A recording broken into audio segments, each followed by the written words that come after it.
বাঙালির কাছে আজকের দিনটা কিন্তু শুধুমাত্র একটা দিন না, আজকের এই ২৫শে বৈশাখ দিনটা বাঙালির গর্বের দিন।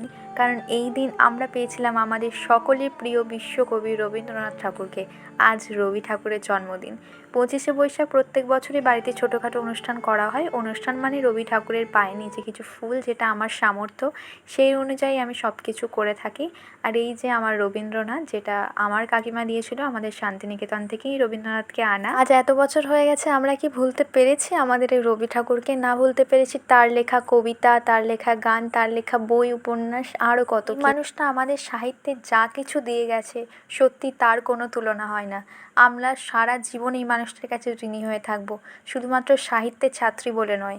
রবি ঠাকুরের প্রতি ভালোবাসা, ভালো লাগার টান আমার বরাবরই। আজও তার লেখা গানগুলো আমাদের মন খারাপের সঙ্গী, আজও তার লেখা কবিতাগুলো আমাদের হাসির আনন্দের সঙ্গী। সত্যি কথা বলতে আজও তিনিই আমাদের সঙ্গী, কারণ তাকে ছাড়া আমাদের সাহিত্য বা আমাদের সমাজ অসম্পূর্ণ। সবশেষে এটাই বলবো, তিনি থেকে যাবেন আমাদের শিরায় শিরায়, আমাদের রক্তে, আমাদের ভালোবাসায়। আর যে সমস্ত মানুষেরা রবীন্দ্রনাথের জন্মদিনে তার বিভিন্ন ছবি মিম বানিয়ে নিজেদেরকে বড় প্রমাণ করার চেষ্টা করছেন, তাদের বলে চেষ্টা চালিয়ে যান, দেখুন কতটা উপরে উঠতে পারেন। আর আপনাদের চেষ্টা যদি সফল হয় তাহলে তো আপনাদের জন্য শুভকামনা।